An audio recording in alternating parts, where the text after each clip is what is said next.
Ренесанса на старата малешевска кујна, клисина тава и со прас, мачкан, црвена мома, горски компир и 35 разни јадења од старата малешевска кујна беа сервирани на трпезата за дегустација на малешевската храна, со што и официјално Малешевијата се промовираше како дестинација на алтернативниот туризам во Македонија.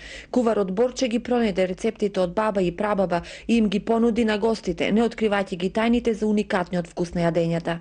Специјалитетите тие се приготвуваат се од изгледани домашни свињи.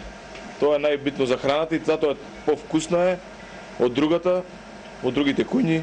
Традиционалната кујна е алка од алтернативниот туризам, а со денешната промоција на традиционалната малешевска храна организирана од Балканија, Slow Food и Хотел Манастир ја понудија комплетната слика за Малешевијата пред еминентни имиња од областа на туризмот. Многу убава, многу чиста и да се уште се чува тој традиција каде на други мести се беше изгубена. Туризмот е приказка која што треба да ја осетиш и со стомакот, со сите сетила, и ова е најубав начин како треба да се промовира еден туризам. Берово има голем потенцијал и сакаме не само ке македонци дојдат во Словачка, но и словаци ќе дојдат во Македонија.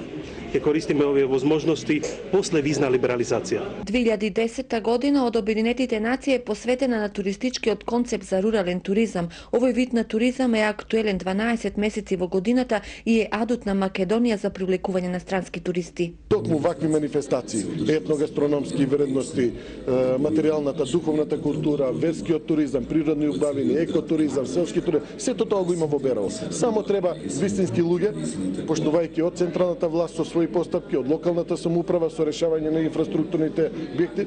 Агенцијата за промоција на туризам започна со обука за промоција на старите национални јадења, а за Меѓународниот ден на бабата на 24 април ќе се организира промоција на гастрономскиот белек од македонската традиција.